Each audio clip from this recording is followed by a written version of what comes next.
Okay, so I should have started recording now. So, so I'm going to be talking about open science and what it is all about. So we're going to start from the very beginning. So the first thing that I found very confusing when I started to look into open science was that there are loads of different terms for open science. And what I would call them is sort of umbrella terms. So there's open science, there's open research, there's open scholarship, and also, because we're archaeologists, open humanities as well. And so all of these terms, they tend to get used interchangeably by people. And essentially, they really mean the same thing. They mean the approach of opening up your research so it's accessible to everybody else. So I'm actually going to be using these terms interchangeably. So don't think if I say something is open science and then something is open research, I actually mean the same thing. It's just that I've become part of this sort of culture that we use all these words interchangeably. So I wanted to start by just saying that so it isn't confusing to you when I start talking about all these different terms. I'm actually meaning just the approach of open working. Oh, I forgot to turn my captions on. I'm just going to do that.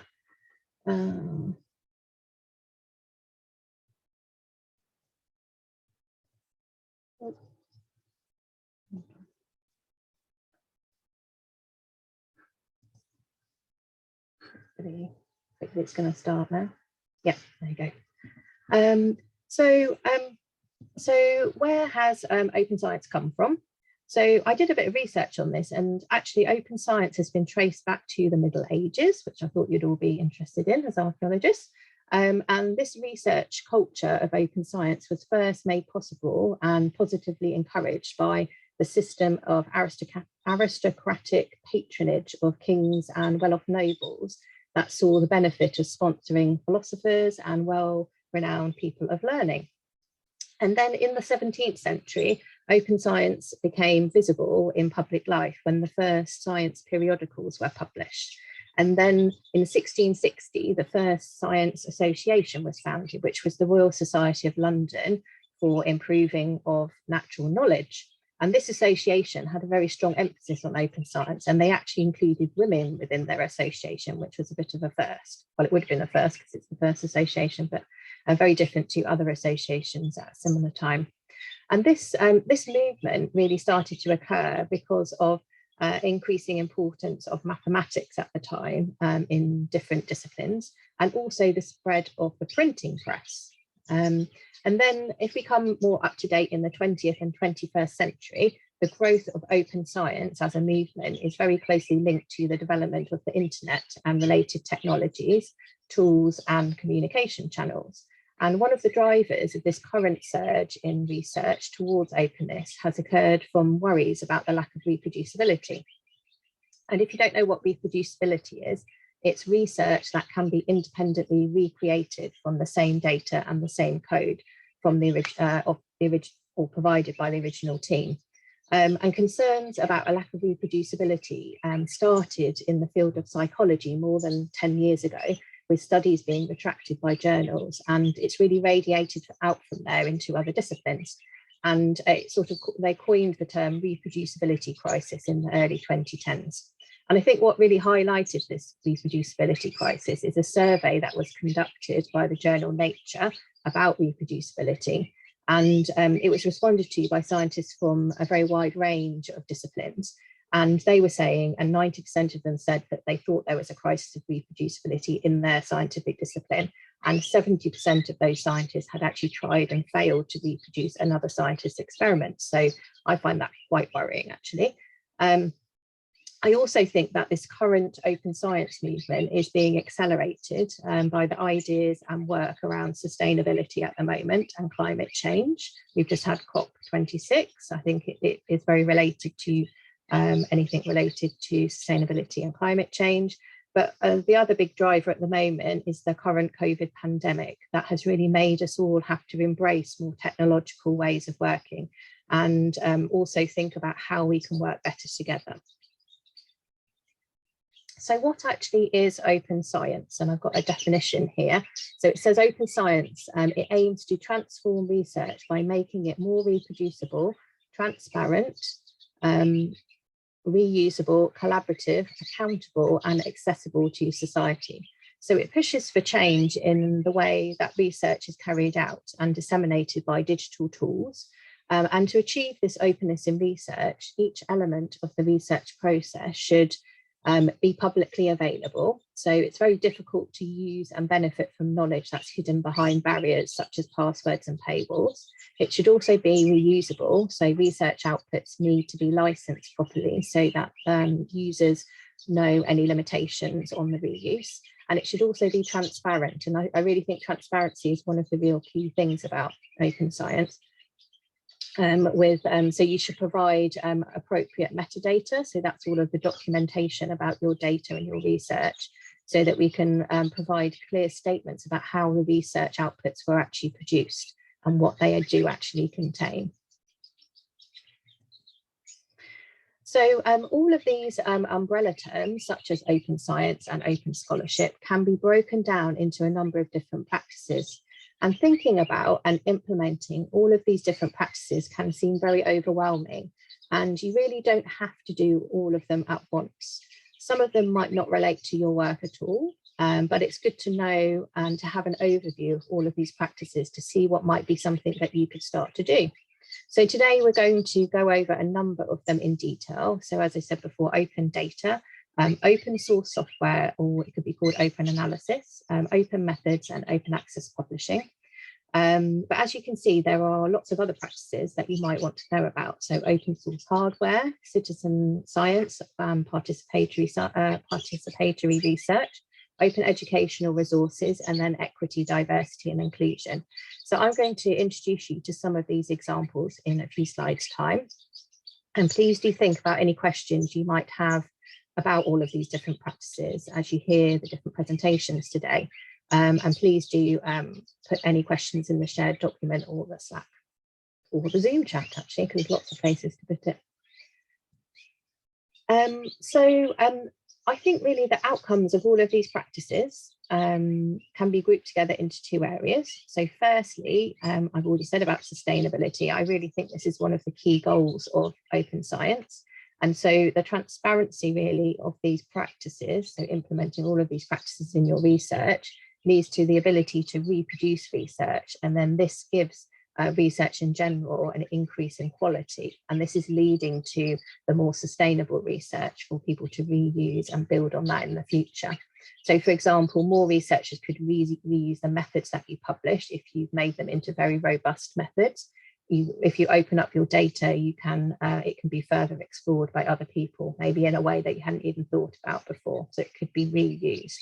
So that, in a sense, makes all the research that you're doing more sustainable. And then secondly, the openness and consideration for inclusive practice leads to an overall increase in equity, diversity, and inclusion in research, really, for researchers, for the wider scientific community, and also for the general public. So these motivations really are related, these outcomes are related to our motivations that researchers have for adopting open science. And if we think about these motivations, so I've taken this from a paper which is called One Term, 5 Schools of Thought, and the reference is in the shared document. So really it's talking about 5 main schools of thought of motivations for open research. So the first one being to create open infrastructure. So this is the platforms, the tools, and the services that researchers use in their research, and also how we share our research to make it openly accessible and free for anyone to access. There's the pragmatic approach, which is that researchers are creating new knowledge, and that this new knowledge should be open for others to access and use. And this approach really promotes collaboration between researchers. And then there is the belief that academic contributions need an alternative way of measuring impact for the researchers themselves, and also at different levels, such as for a project or organisation. And then the democratic motivation that everyone should have equal access to knowledge. So this is definitely linked with the movement for open access publishing, open data, and open code. And then lastly, the motivation for public access to all research. And this really stems from research predominantly being paid for by the public and the public's money. and therefore wanting to make sure that research is fully accessible to the public. So this might include things like citizen science and outreach, and also writing for non-academic audiences. So as I said, this table comes, and these 5 motivations come from this particular article, One Term, 5 Schools of Thought. So now is when I want to just pause for us to reflect, or you to reflect really, about why you're here today. So the 2 questions that I've put in the shared document are, what is your motivation for thinking about or adopting open science in your research? And the second one is, what do you want to find out more about today? So you could think about some of the practices that I've just been talking about, or you might have come with a particular question. So I'm going to give you probably about 5 minutes. I'm just going to have a look at I think probably we'll just have 5 minutes to allow you to actually write into the shared document, please. And I'll keep looking at the shared document to see when the writing stops. But I'm going to put my little timer on to give us 5 minutes. And I'm going to pause the recording if I can do that. Yeah. Okay, thanks very much for writing in the shared notes, and do keep writing in there if you've still got things to say. That's absolutely fine. And I'll just keep carrying on now with the presentation about different open science practices. So going back to my umbrella with all the different open science practices, I'm going to start going over the ones that are not going to be covered in depth. So it does jump around a little bit, but I've tried to put in an introduction to each of them to give some definitions, because probably some of them you might not have heard of before. And also I've tried to link them with some examples that would be useful to you in your research. So they might, well, you'll see what the examples are. So, right, so I'm going to start with open hardware. So open hardware, or it could also be called open source hardware. So maybe open source is a word that you haven't come across before. And open source means, and it often refers to software, but it can also be used for hardware, and also actually documentation, as in open source projects. And what it means is that the original source of whatever you're saying is open source, so the code maybe, or the documentation, is made freely available and maybe redistributed and modified. So it's made openly and freely available. So that's what open source means. So I'm going to talk now about open source hardware, and this refers to really the design specifications of a physical object, which is licensed in such a way that that object can be studied, it can be modified, created and distributed by anybody. So why might we want open source hardware? And it's really because when we do science, we need a lot of tools. And currently there are lots of problems with the tools that we actually use. So the main problems are that a lot of them are what we would call a black box. So we don't actually understand 100% about how they actually work, because the designs are not available for you to see. They're very difficult to customize and modify. They can be very expensive, and that is actually very exclusionary for quite a lot of researchers that maybe live in lower income countries, also in the UK as well. I know I can't buy all the microscopes that I want. And they're also very hard and expensive to maintain and repair. The hard being bit that we don't really understand them sometimes, because we don't know how they were made. We don't have the plans or software sometimes, or code from the software. So we actually can't repair them or maintain them ourselves. We have to buy in that service. And then the last one, which I've kind of said about, is this proprietary design, which means that the design of a lot of the tools we use are owned by large companies, and we have no access to those designs. So that creates all of those problems of maintenance and repair. So an example that I found, which I have to say I'm very interested in because I use microscopes quite a lot, and I'm sure a lot of you use microscopes, is this open microscope called Open Flexure microscope. And it's a microscope that you can construct yourself. The design is open with instructions of how to do it, and the software is also openly available, and it's completely free for you to access these guides. And so the microscope itself is very high performance, so it's of the same level and standard that you would have your other laboratory microscopes that I'm sure you've got at the moment.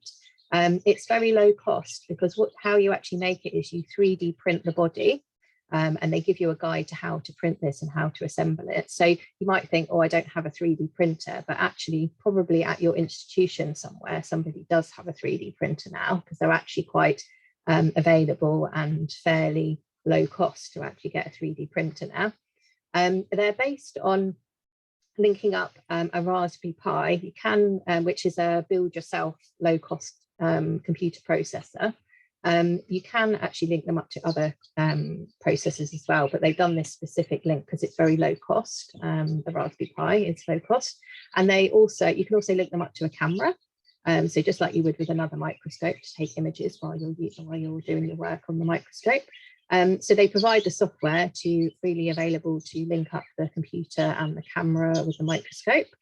And you can also easily change and modify the different parts, such as the lenses can come in and out. You can exchange different lenses, and you can also add filter cubes as well for things like polarization or fluorescence imaging. So I've put some links at the bottom here. So there's a link to a preprint that they've written about the process of making this microscope, and then they actually have a website as well that you can go and have a look on. So I think that's quite an interesting idea of having this kind of open hardware microscope. So if you're kind of thinking, oh, this is really interesting, and I have an idea of a tool that I would like to make open source, then you can actually join a project called Open Hardware Makers. And this is a project which supports the development of early stage open hardware projects all around the world. So it's a training and mentoring program, and you can sort of apply with a project or an idea to this program. And it can be, the hardware can be for any purpose. It can use any type of material. So it might not be the sort of plastic 3D printing that the microscope was. It might be something a bit different. And they will support you in making this bit of hardware actually openly reusable for anyone. So they provide expert assessment, they provide mentorship, and they actually sort of peer review the project that you are bringing into this program. So and it's a free thing to do. So it's a really good opportunity if you actually are thinking of producing an open source tool. Okay, so moving on to the next open science practice is citizen science and participatory research.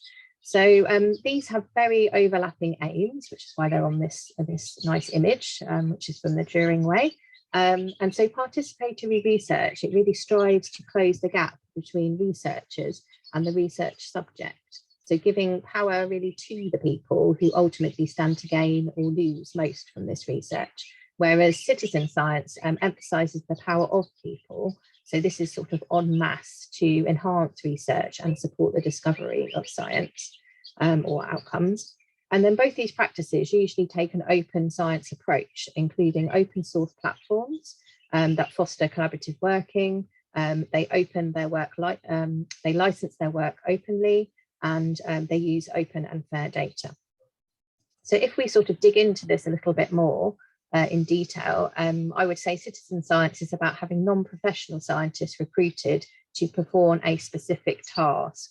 And they do this en masse, and it's sort of a scalable thing. So if you've got lots of jobs in your project that need doing, this might be an approach, and it's not a technical thing. It's not something you need expertise in. It's a task that could be routinely done. This is more about what citizen science is, whereas participatory research is really trying to get the people who are involved in this particular subject, giving them an active stake in the production and the dissemination of the knowledge, to also recognise lived experience as expertise. So this is really taking people who are experiencing something and bringing them in to give that experience and add it into the research. So just to give you some examples, and thanks to Sam for sending me this example of Micropast, which I would say is a citizen science project or platform actually, and it is an online platform, and you can put your archaeological projects on there. So they take archaeological projects, history and heritage research, and you can get people to come onto the website and help you with certain tasks. So tasks that a computer couldn't do, or you are kind of confirming some of what the computer is doing. And you can get people to develop their skills, and then the results that are produced are open and freely usable. So I just sort of took a picture of some of the things on here. So we've got photo tagging of Scottish political archive photographs. And then we've got video tagging of videos from the Roman Empire. So they're YouTube videos, and you can go in and you can put tags on these videos to help out the researchers to find something out. I think that's quite interesting. One thing that I've done previously is use Zooniverse, and this relates to some of the work I've been doing with reference collections, because there's a whole lots and lots of museums all around the world and other institutions that hold reference collections are at the moment digitizing their natural history collections. And the way they do this is that they have quite automated systems for scanning in or photographing these. This is a herbarium sample here that you can see in the picture. And they have certain types of artificial intelligence programs to actually capture the information, such as the barcode, such as the collecting information that you can see on the labels here.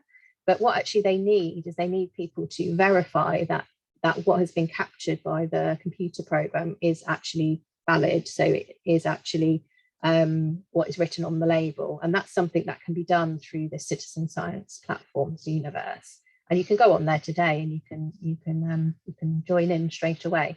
And I think it's a fantastic thing. I did one which was beetle collections, which I thought was really interesting. So yeah, you don't have to do plants, you could do all sorts of things. And this reference is digitizing the natural history reference collection.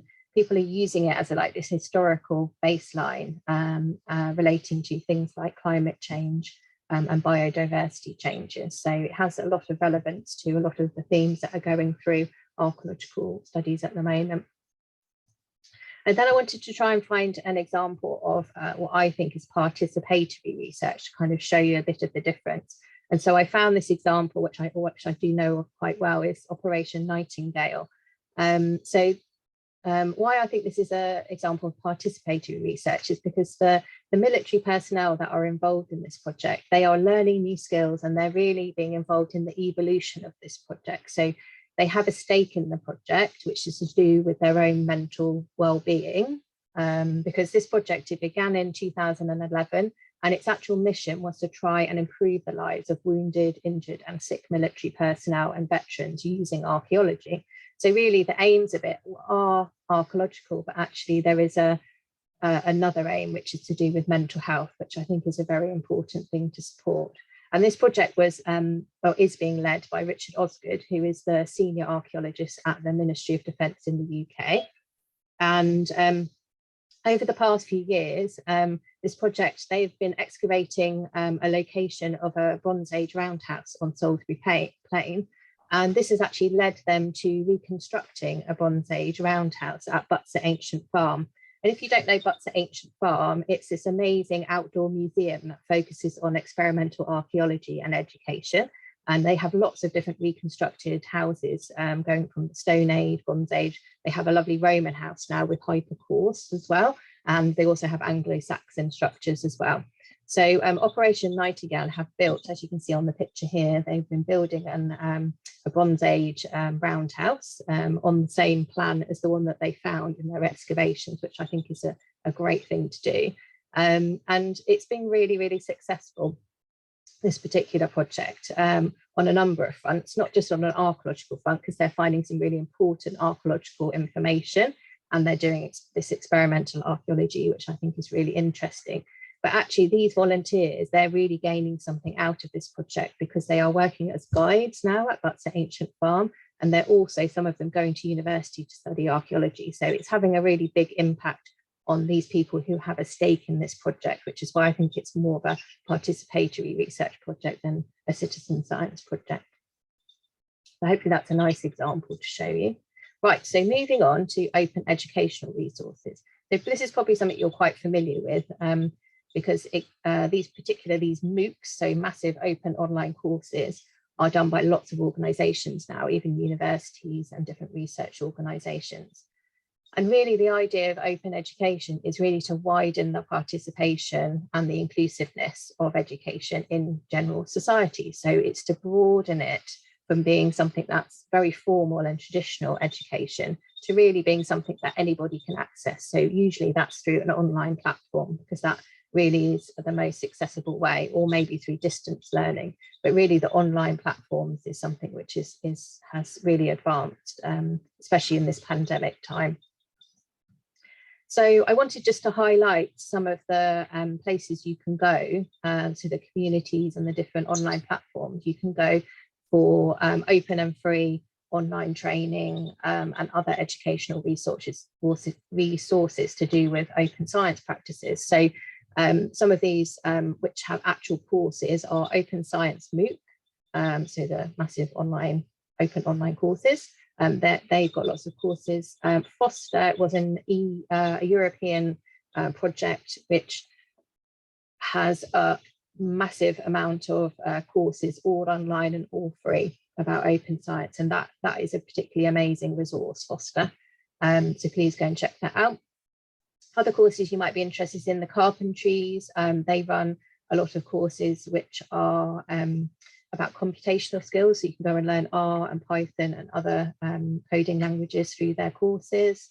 Open Life Science is a training program for open leadership, and you can come and talk to me about that, because I've been through that program and it's really amazing. The Turing Way is another one I know lots about, and they are creating they're a big community that are creating a big resource, an online book, which I'll show you a bit later. And then these last three, Our Ladies, the UK Reproducibility Network, which actually there is the Reproducibility Network in other countries, but I was highlighting the UK because that's where I'm from. And then the Software Sustainability Institute. They all do a lot of talks. They also do a lot of training workshops as well, which you can look out for. So I've put all the links here and also the links in the resource document as well. But if we sort of think about when we're giving training, we can think about it in quite a structured way. And there's this really good article by Garcia and others in 2020, which was 10 simple rules for making training materials fair. And what I mean by fair is that I'm going to make all my training materials findable. I'm going to make them accessible. I'm going to make them interoperable, and I'm going to make them reusable by anybody. So how do I do that? So I'm going to share all my resources online. So this is really what I'm going to do with the resources from this particular workshop. I'm sharing them online. I'm going to make them findable. So I'm going to put them somewhere that people are going to find them. Okay, I'm going to make them have a digital object identifier. So that's giving them a unique identity and putting them online. So I'm going to use a site which is used by a lot of people. So I'm going to use Zenodo, which is a free online open repository that lots of people use. And I'm going to define the rules which people can access them. So I'm going to give it a license. I'm going to openly license it. And I think we're going to talk about licenses later, so I'll leave that bit, talking about licenses. I'm going to make it interoperable in terms of its format. So that means that I'm going to provide it in as open a way as possible, so people could make changes to it if they wanted to, because actually PDF is a really good format for people to, for it to be accessible to people, but actually not for reusing. So that's why I'm going to provide all of the slides as PowerPoints, or the open version of PowerPoint, actually. And then also as a PDF. So it's accessible to people that might have disabilities and want to use screen readers, which is the PDF version. But actually in a PowerPoint, it's more accessible for trainers to reuse that material. So you can copy and paste and rejig it if you need to. So that's this second part, that making it reusable. Welcoming contributions. I would be happy for anyone to send me the comments. So I'll make that happen and I'll keep it up to date. So it's just really thinking about how we're going to make all our training materials and any other educational materials accessible and freely usable. Right, and then the last thing I'm going to talk about, because I've realised I've already over my time, is equity, diversity and inclusion. And often when you hear talks about open science, they don't, or open science practices, I would say actually, they don't include this under the umbrella. But I actually think it's really important, because we have to actively think about these these particular things as practices. We have to actively do them. We can't just think of them as an outcome of opening things up. We actually have to make them happen. So in terms of equity, what I mean is constantly and consistently recognizing and redistributing power. So this could be power within an academic group, it could be power between researchers compared to the public, it can mean at lots of different levels. And then increasing diversity in research, so really having multiple identities represented in any organization or team or community. And then inclusion, and this is about thoughts, ideas, and perspectives of all different individuals mattering and actually taking note of their thoughts and ideas. So I'm going to give you some examples of these. So one of the things that I've been working on quite a lot this year is about equitable recognition for work. And academia has traditionally recognised and rewarded the lone genius, and also places a large amount of emphasis on research articles as the measure of impact on most projects. But research is rarely done alone, and is much more than its final product. So we need to strive for recognition or equal recognition for different outputs. So there are many different outputs that are produced by research projects, and many of these are not recognised on the same level as research articles. A project that's been striving to do this is the Hidden Ref, and the Ref refers to, in the UK, we have a research excellence framework, which is how universities are sort of judged in this country. So this is a UK initiative, but it really relates to how we see impact, research impact, and how we assess that. So what the Hidden Ref has been trying to do is really to recognise different outputs. So, for example, things like data sets and software being at the same level as traditional outputs of research. And it really is starting to make a change. And actually, the next time the Ref comes up, they are taking more of these outputs in the same level as research articles. And then we can also recognise different roles. So researchers, we don't work alone, we work in teams, and these teams include researchers that are at different career stages. Many students are volunteering time on projects while they're students, and also there are often volunteers that work on open source projects. So there are also people who work in infrastructure roles, such as community managers, data stewards, and research project managers, and often that work doesn't really get recognised. So we can implement different ways of rewarding and recognising this work by tracking contributions in projects, and also using something called the credit taxonomy when we publish our work to acknowledge the different contributions in the team more clearly. And then finally here, academics in the Global South are often disadvantaged due to lack of funding and access to resources. So much of the open science movement has actually been driven by countries in the Global North, and actually the open access publishing movement actually disadvantages researchers from the Global South because of they are more unable to pay open access fees that have been implemented for open access. So obviously that's quite an exclusionary practice, even though it's part of open science, which is quite sort of contradictory really. So we should actually be promoting different free ways of publishing, such as green open access and pre-printing, which I'll talk about later in the open access presentation. And also we need to think that the internet is actually something that's very enabling for researchers in the Global South, because it means that we can organise events and anybody can take part in those events if they're online. It keeps the costs down because people don't have to travel, and we can also organise events in different time zones and also in different languages. And this benefits everybody. It makes research much more equitable and accessible to anybody. I'm going to speak very quickly now.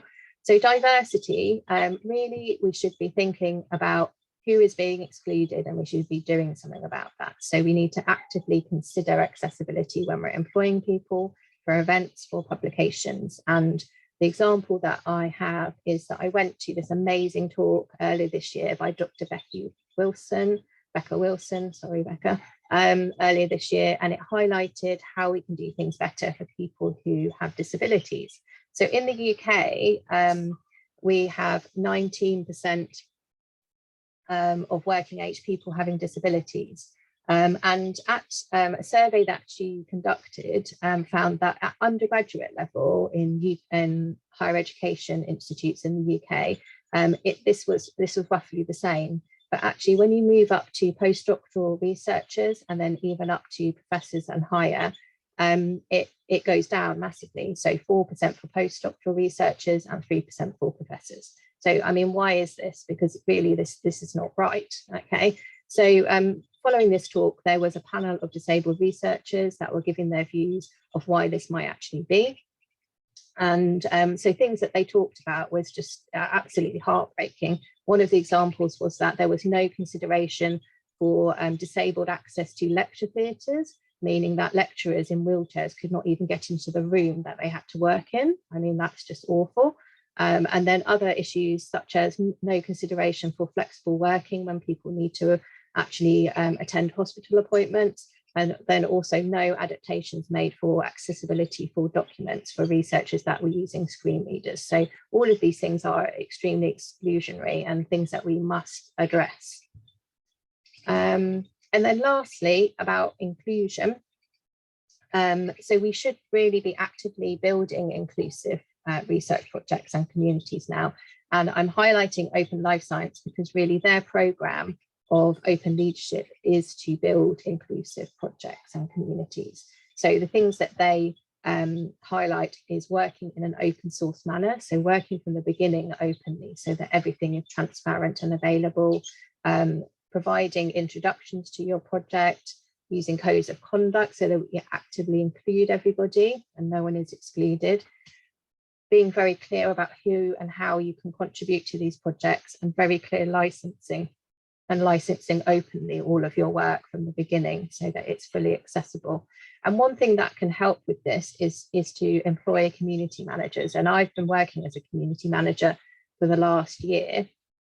And really the role of a community manager is to enable researchers, it is to create an inclusive space for researchers and for the project that you're working on.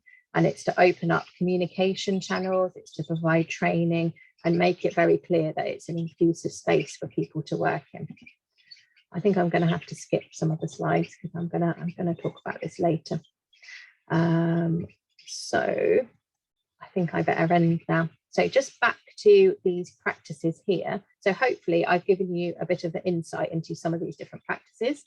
You are not going to be able to implement all of them at once. And the idea is not to do that. It's to start being involved in something or learning new skills in a particular area that's going to benefit you in your work at the moment, and then keep building on that. So the idea today is to get an idea for that first small step into open science working that's going to benefit you at the moment, and to then find out how you can do that today. And I'm going to stop for some questions. I'm going to stop sharing so I can see you. And I'm going to stop the recording